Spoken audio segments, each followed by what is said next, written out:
Bonjour à tous, c'est Requiem, bienvenue dans cette nouvelle Japan Horror Story. Aujourd'hui on continue sur notre lancée des épisodes d'Histoire de cauchemar avec l'épisode 2 partie 1 nommé Au fond du frigo.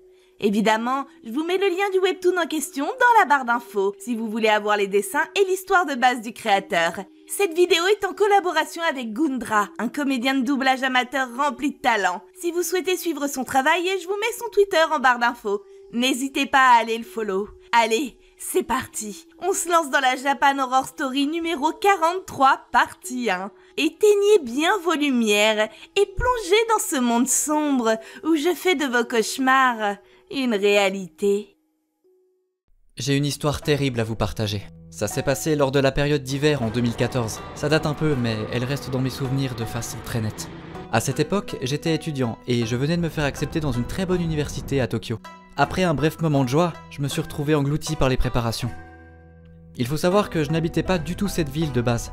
Avec mes parents, on vivait dans une petite ville qui était assez loin.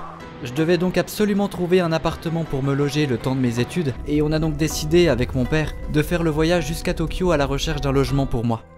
Comme ma famille n'était pas très aisée financièrement, j'étais soucieux de trouver un bon appartement, mais mon père a insisté pour que je trouve un studio au lieu d'une résidence universitaire.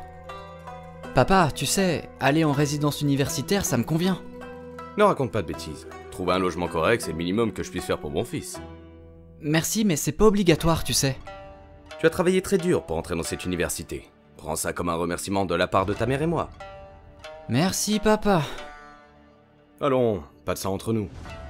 Nous avons fait le tour du quartier près de l'université à la recherche d'un studio, mais il était difficile d'en trouver un. C'était la saison de rentrée et les meilleurs logements étaient déjà occupés.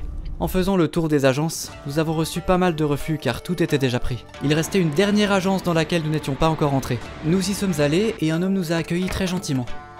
Bien le bonjour, messieurs, et bienvenue dans notre agence. Bonjour, je recherche un petit studio pour mon fils. Il va entrer à l'université. Oh, je vois. Félicitations, jeune homme. Merci. Est-ce qu'il vous resterait pas, je sais pas, par hasard un petit studio ou quelque chose de disponible dans ce style-là? Ah oui, il en reste un justement. C'est un demi-sous-sol avec un loyer très raisonnable. Et en plus, il est entièrement meublé.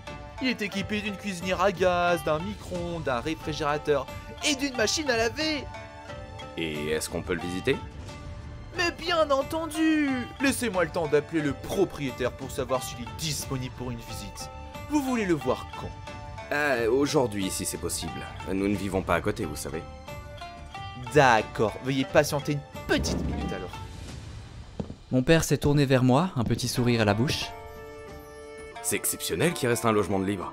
Je commençais un peu à désespérer de ne rien te trouver. Oui, je suis content aussi. J'ai hâte de voir de quoi il a l'air. Ah, moi aussi. Je suis certain que tu seras bien ici. Le temps de cette courte discussion entre mon père et moi, l'agent immobilier est revenu vers nous.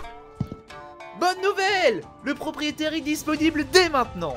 Il vous attendra près de l'immeuble où se trouve l'appartement disponible. Tenez, voici l'adresse. Il a tendu un morceau de papier à mon père sur lequel était notée l'adresse du logement. Mon père a remercié poliment l'agent immobilier et nous nous sommes mis en route vers celui-ci. L'appartement en question était un peu éloigné du quartier de l'université et nous avons donc dû marcher pendant approximativement une bonne demi-heure. Un homme d'une quarantaine d'années nous a fait signe. Il semblait que ce soit le propriétaire de l'endroit. Nous avons avancé vers lui. Bonjour, c'est vous qui venez visiter l'appartement? Oui, tout à fait, c'est nous qui avons demandé pour visiter. Parfait, ne perdons pas un instant alors. Il a ouvert la porte de l'immeuble et nous avons descendu un petit escalier menant au sous-sol de celui-ci.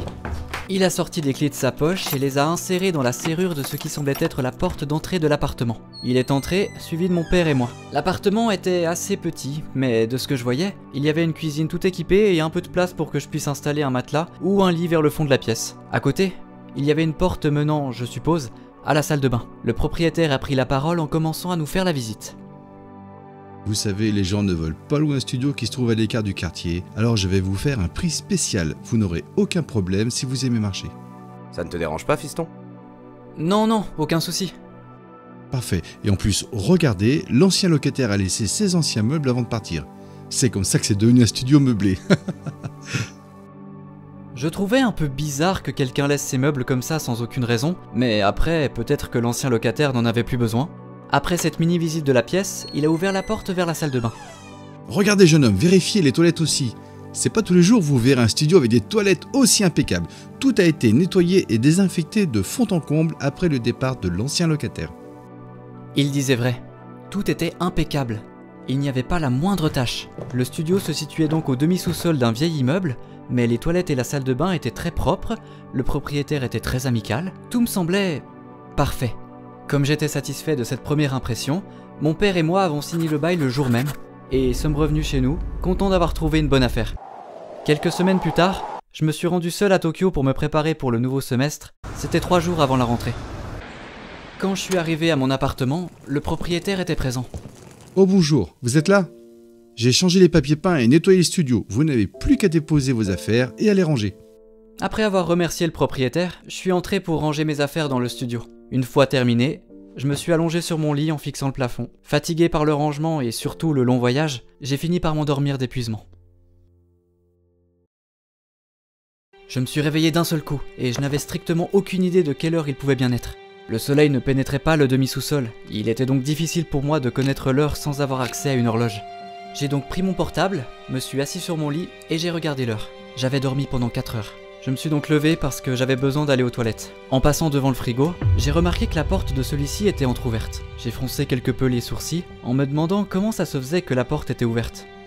J'ai donc posé ma main contre et je l'ai poussée. Un petit clac a retenti, signe que la porte du frigo était bien fermée. J'ai ouvert la porte de la salle de bain et allumé la lumière. Au moment où la lumière aurait dû jaillir, j'ai juste entendu l'ampoule griller d'un coup. Je me retrouvais donc dans la pénombre. J'ai donc pris la décision de sortir de l'appartement pour aller m'acheter quelque chose à manger pour le dîner, ainsi qu'une nouvelle ampoule. L'appartement était très sombre comme aucune lumière du jour n'y pénétrait, donc il fallait que les lumières synthétiques soient constamment allumées si je voulais voir quelque chose. Sur le chemin du retour, j'ai croisé dans la rue 2 femmes en train de discuter de façon inquiète. T'as entendu la nouvelle? Il a reçu un nouveau locataire. C'est pas vrai?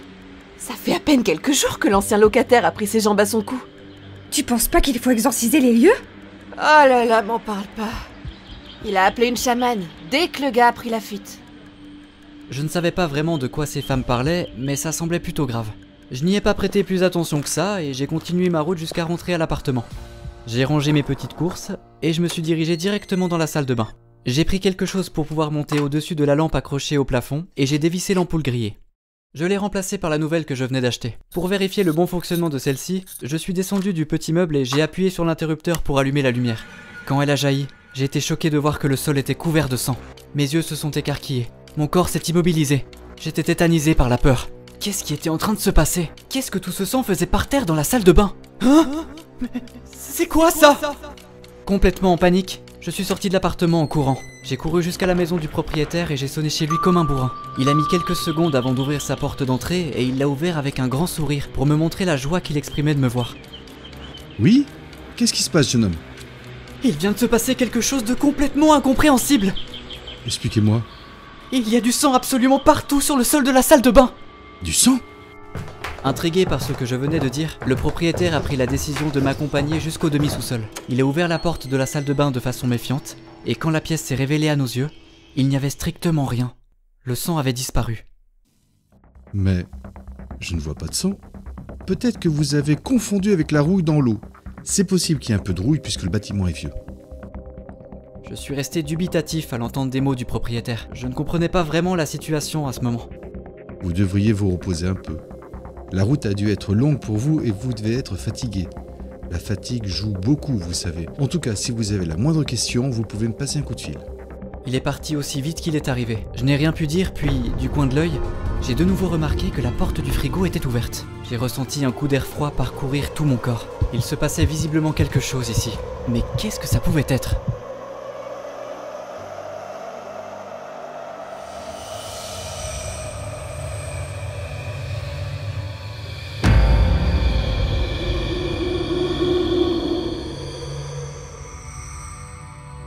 Et voilà, c'est la fin de cette vidéo, j'espère qu'elle vous a plu. Je vous rassure, la partie 2 arrivera samedi prochain. Il vous faudra juste attendre une toute petite semaine pour avoir la suite. Pensez à me dire si les réadaptations du webtoon Histoire de cauchemar vous plaisent. Je remercie Gundra pour sa grosse participation dans le rôle principal. Il a fait un travail fabuleux. Si cette vidéo vous a plu, n'hésitez pas à la liker, mettre un petit commentaire et même à la partager. Si vous aimez ce que je fais, vous pouvez aussi me suivre sur mes réseaux sociaux qui apparaissent juste maintenant à l'écran. Je vous souhaite une terrible nuit remplie de cauchemars plus atroces les uns que les autres. Et je vous dis à samedi pour la prochaine Japan Horror Story.